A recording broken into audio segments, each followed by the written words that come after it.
Tell me about what we're doing right now and how you're feeling. Right now, we are going to inspect and test fly a helicopter because we might buy it. Really excited. This is all I've ever wanted for the last 3 years now. Yeah, been dreaming of this moment. One-way tickets to Houston, Texas. So yeah, we bought a helicopter. This is the Millennial Falcon. That's what we're calling it. A Robinson helicopter can be flown for 2,200 flight hours or 12 years before needing to be rebuilt, whichever comes first. Our helicopter, which we call the Millennial Falcon, is a used 2007 model Robinson R44 Raven II, previously overhauled in 2011. At the time of purchase, it had about 500 flight hours or 5 years on the calendar remaining. To maximize efficiency, our goal was to meet both deadlines simultaneously by flying about 100 hours a year over the 5 years, which was a bit ambitious for a private pilot like myself.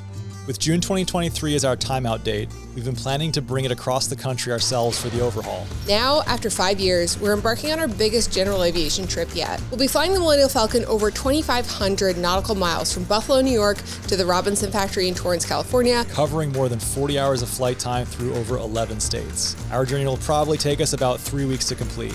From there, the Millennial Falcon will undergo a complete rebuild from the ground up. We'll say goodbye to the current avionics, interior, and our iconic Millennial Falcon matte black paint scheme.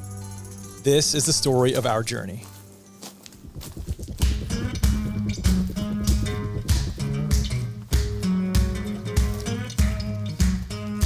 To comply with Robinson's overhaul requirements, there are certain tasks that we must accomplish before and during our expedition. The first one is dealing with 15 years of maintenance documents. This whole box holds the entire lifespan of the helicopter's maintenance records, all the way from 2007. We need to consolidate this box. Then we're gonna figure out if we're gonna ship this thing across the country or if we're going to travel with it. Can you help me put it on the floor? Because this is probably 100 pounds. You said we can only put 30 pounds under each seat. No, 50. I'm not looking forward to this. September 2007, sea flood. So one of the things to consider is that if these logs get lost, Robinson will charge us a $6,000 fee for missing maintenance manuals. That's actually not the biggest cost to consider because if a helicopter loses its maintenance manuals, no one's gonna wanna buy the helicopter if you turn around and sell it. Some people will estimate that a helicopter might lose $50,000 of its value or more. It's not just a $6,000 fee, it's a huge chunk, almost of the equity or the value in our aircraft that's tied up in these maintenance logs. So if these get lost, we're screwed. This takes up so much space. We basically get rid of 1/3 of our storage space for everything that we can bring. I just don't know if I trust FedEx with $56,000 worth of value. It's really up to you what you feel comfortable with. We're having this conversation now. We put everything in a FedEx box, doesn't show up. How stupid would we also feel if we put this in the back of the helicopter, didn't bring any camping gear, and got stranded somewhere for like 4 days and had no shelter? Either way, it's a lose-lose situation. It's ultimately up to you. At the end of the day, we'll make a decision based on what we end up with. How compact can we get this? Like you said, there's redundant binders in here. Like It came from Canada. You can see there's underneath the N number. That's why they put the big knocked out letters. They went over an old Canadian registration. Sea Flut.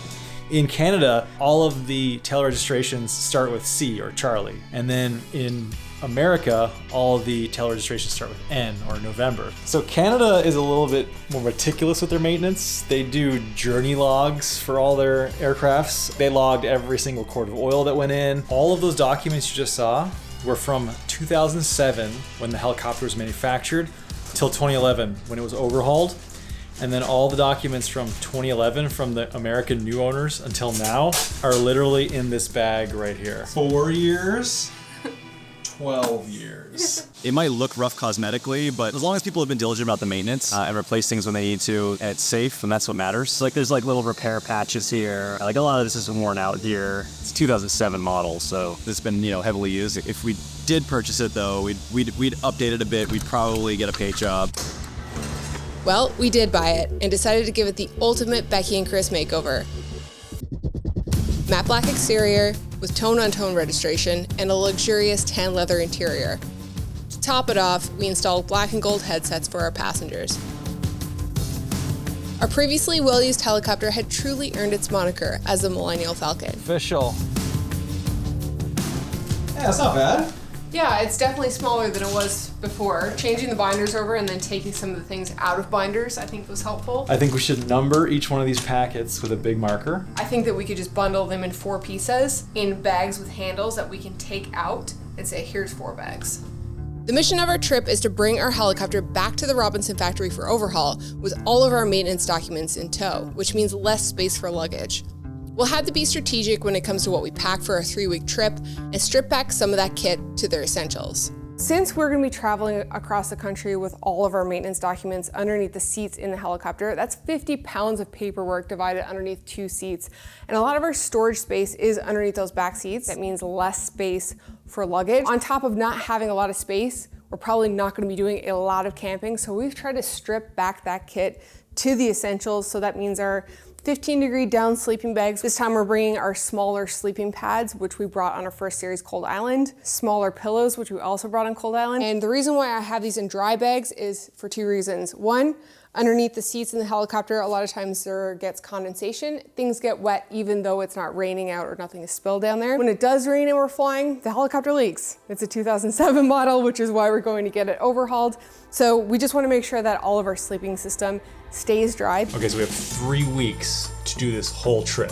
That's from start to finish, see everything we want to do, and then catch a commercial flight back to Buffalo. The first stop of the trip, Latrobe, Pennsylvania. It's just a little bit east of Pittsburgh. And that's where we get our maintenance done. And what we need to get done is a 50-hour oil change and inspection. So every 50 hours, certain parts of the engine need to be inspected and the oil needs to get swapped out. That's one potential pitfall of this trip.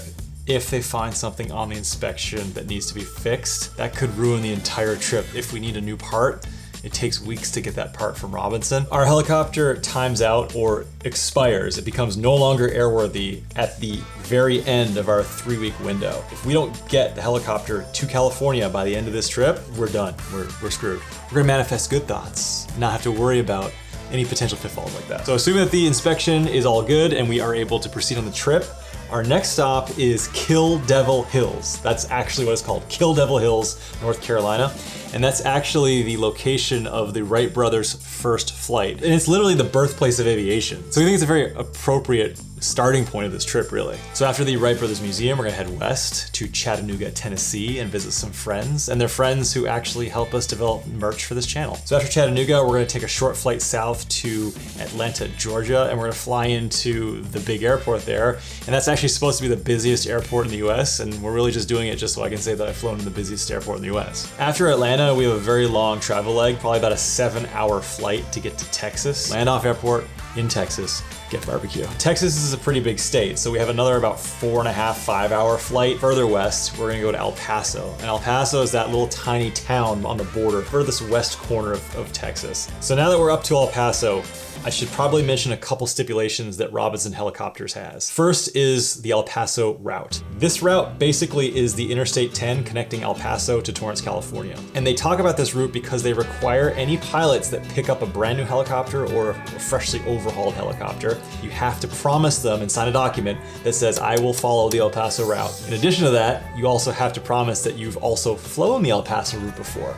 So it creates a bit of a dilemma because when this is done being overhauled, I want to be able to pick up my own helicopter, but if I haven't flown the El Paso route yet, they won't let me. Plan is, on the way in, we're gonna fly the El Paso route so that I can tick off that box saying, yes, I've flown it, and I'm familiar with it. And hopefully, they'll let us leave with the helicopter when it's finished sometime next year. The second stipulation that Robinson requires is that any pilot leaving their premises with a brand new or newly overhauled helicopter is that they have to have 500 flight hours in helicopters in their logbook. Right now, I'm sitting at about 457. So I need to fly at least 43 hours on this entire trip to meet that stipulation, which I think we can do. Warfly is telling me if I flew this entire trip right now, I'd log 38 hours and 18 minutes. That's gonna be well over the 43-hour mark by the time you factor in us doing little adventures here and there. One thing that could be problematic is if weather delays us and we have to sort of beeline it directly to Torrance and in turn cut off a bunch of the adventures at the end of our trip, we might not fly as many hours as I'm thinking and I might not hit 500. Something we definitely have to keep in mind. So once we finish the El Paso route, we're really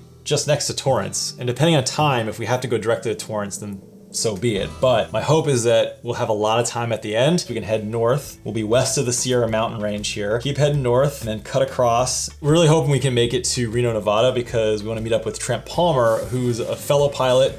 He doesn't fly helicopters though, he flies bush planes. The planes with lots of lift and these big old fat tires, and they can land pretty much anywhere. So hopefully we can go on some fun adventures with him. All the scenery over in Utah is just amazing. And I just love to explore the area with a helicopter, but the problem is that it is a pretty far distance. Like we're talking about from Reno, probably a good 4-hour flight. That's 4 hours there and then 4 hours back. You're talking about 8 hours flight, 2 days to 3 days, depending on if you're waiting out weather. We may not make it all the way to Utah. We put all these activities at the end of the trip, so at least we can kind of get to the West Coast, and if we have to beeline to Torrance, then great.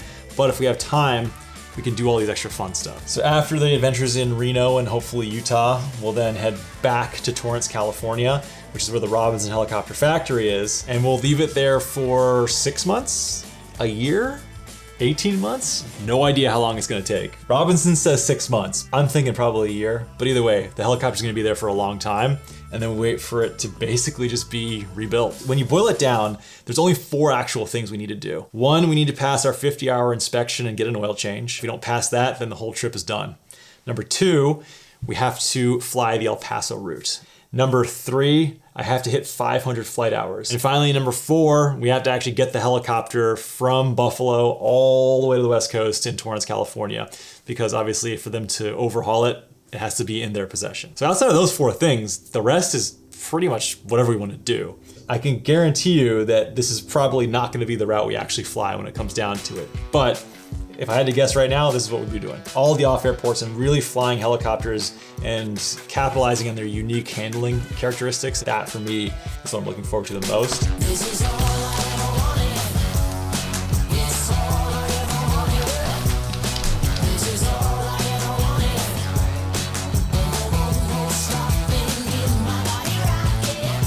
The Millennial Falcon has taken us to some unique places over the past 4 years. We're in Tomball, Texas. Winsboro Municipal Airport, we're in Louisiana. West Virginia. New York City, we're just departing Rochester. We are camping out on the side of a hill/mountain. So we're hanging out on this rock here that we landed on. Franceway, Trinity Bay, Newfoundland. Ticonderoga traffic. Toronto Terminal. Helly, Tremblant. We are in Tremblant. This is the coolest place I've ever been in my entire life. And as a result, we've come accustomed to a rather unusual way of traveling. Looking back on some of our earlier trips, we've really come a long way. You're gonna fit all of this into this. It's funny to think back to our first flight home from Texas in 2018, where we were adamant about finding hangar space to store our used helicopter. Little did we know that we'd actually be packing the Millennial Falcon to the brim with camping gear and landing off airport. As time went on, we realized that helicopters are meant for adventure and exploration.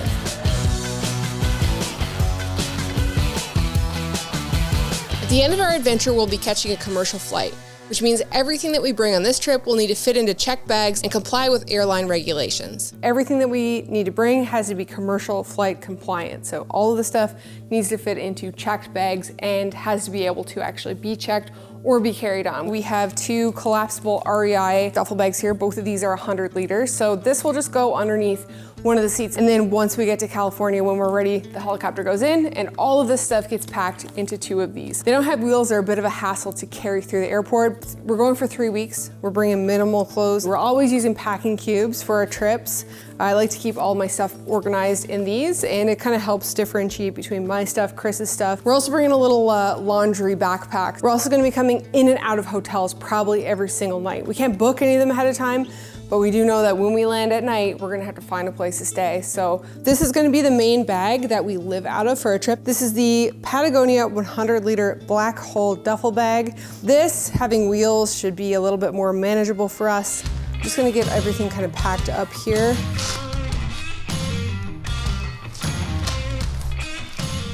Three-week cross-country expedition. This is the longest trip we've ever done.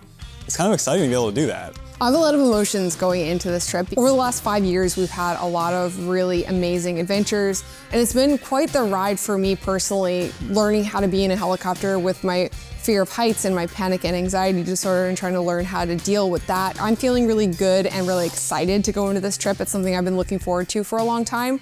It's also something I've been planning for. It's exciting because I know in my mind that it's a trip of a lifetime. I have like a standard 9-to-5 job. It's hard for me to really get in that trip mindset. Working and grinding at my normal job right up until we leave. It's not allowing me to like really mentally prepare for it, but I know objectively in my head, this is 3 weeks. I'm taking off work, flying a helicopter across the country. Like that's like a bucket list trip. With Becki, her job is literally planning this trip. Well, that's one part of her job. My role here during this trip is to not only document it, do all the pre-production, write everything, but also pack everything, be a little strategic about what we're bringing, make sure that I've done my research and have, the appropriate layers packed in the helicopter that we're gonna need.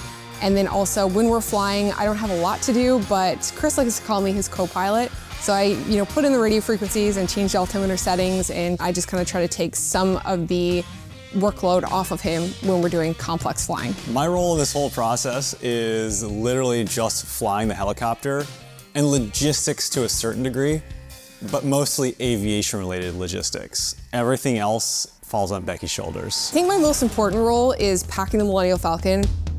She's the assembler of all of the compartments and bags, whether it be a fire starting kit, a survival kit, an emergency kit, a first aid kit, a trauma kit. I think we have complementary skill sets, but when it comes to aviation decision making, navigating, actually flying, those are all my responsibilities. A lot of the stuff on a pilot's mind is obviously getting from point A to point B safely. Getting from here to Torrance, California, you ask 100 different pilots, we'll all take 100 different routes. And no one way is necessarily better than others, but a lot of it comes down to what do you want to see? You can take many different routes and a lot of it's personal preference. I'm really excited to try a bunch of different food as we go across the country. The bread and butter stuff we're always thinking about too, fuel economy. Nashville hot chicken sandwich. Where we're going to stay for lodging. Brisket in Texas. Are we camping? Tacos and burritos. Are there hotels around? Are there rental cars around? What's the terrain like that we're flying over? Are we flying over the middle of nowhere for extended periods of time? What if we have an issue? And the flip side of that is, if you're flying over really built-up areas, do you want to fly over really busy airspace? There's a happy medium in all of it, but these are all kinds of the things that we're thinking about when we're flying. Would I say that I like packing for the trip more than doing the trip? That totally depends on how gusty it is, how bumpy it is, and how hot it is. Expectation-wise, I'm expecting us to be able to get there successfully, and I'm expecting this end-of-life helicopter to make it the whole way, knock on wood. The reason why we're flying this across the country is because in order to fly helicopters, they have to be rebuilt after a certain amount of time. They make those limits for a reason, for safety. So I don't have any doubts that this will get us from here to Torrance, California.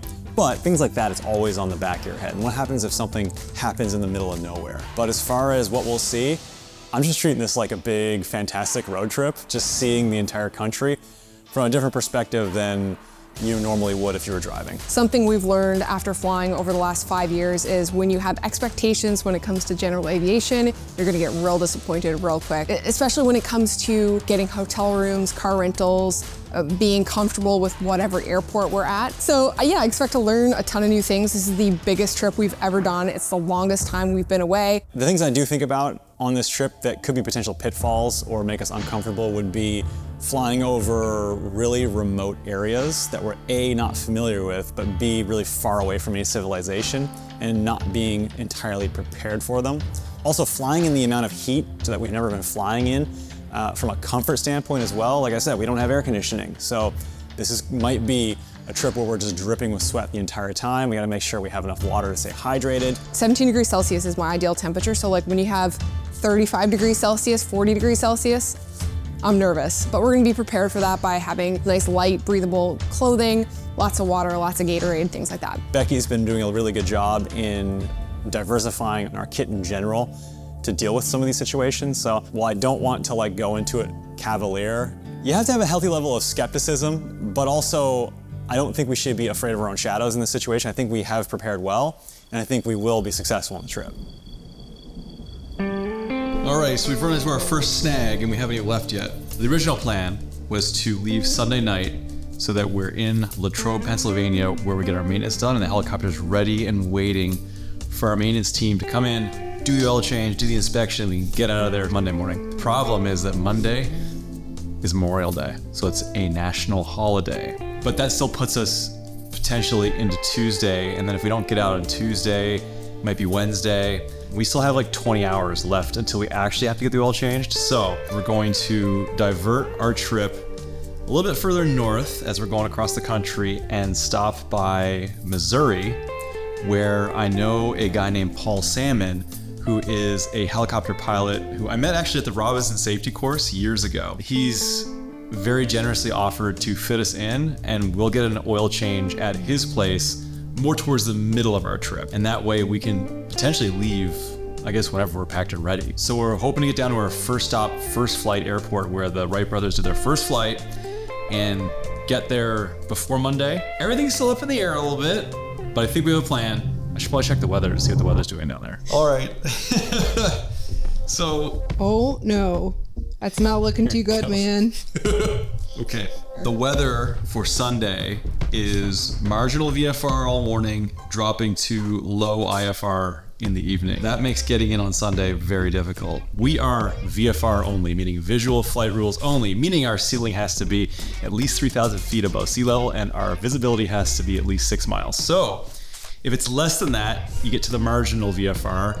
If it's less than that, you get to IFR, which means instrument flight rules. So you had to fly by instruments, which we are not certified to do.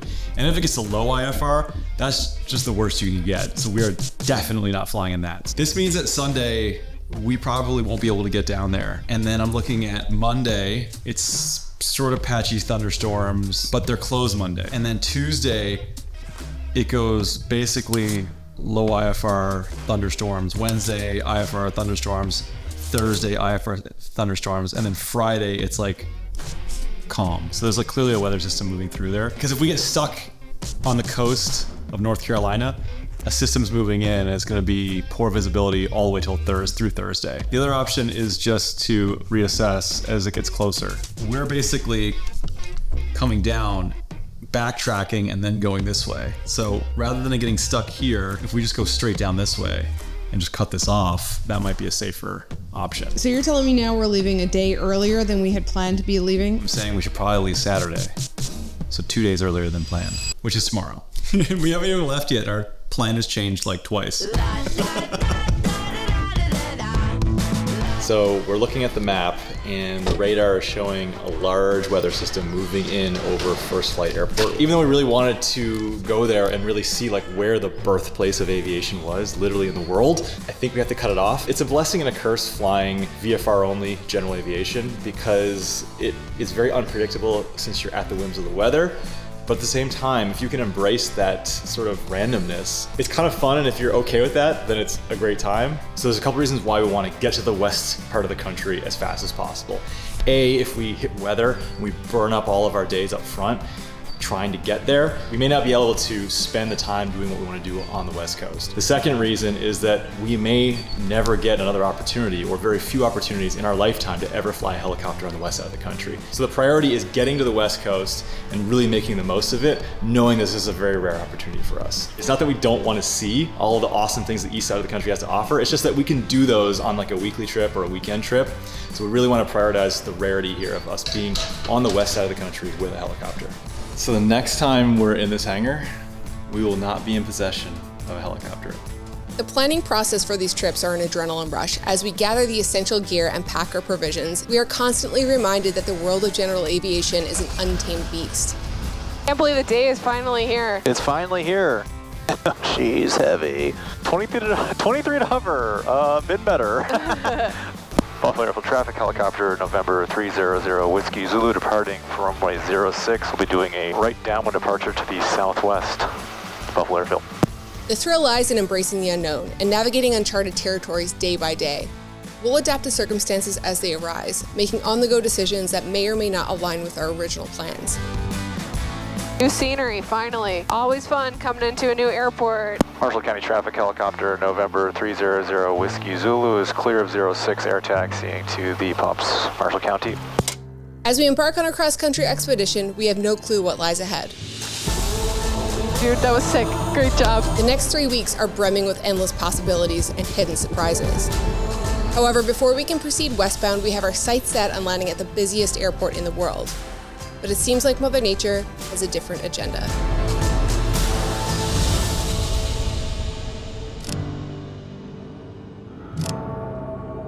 We leave in 1 week and I've done 0 planning. Minimal planning, maybe 10% planning. We're gonna do that tonight. It'll be fine, don't worry about it. We can wing it, rotor it. You're the squawk queen. The squawk queen.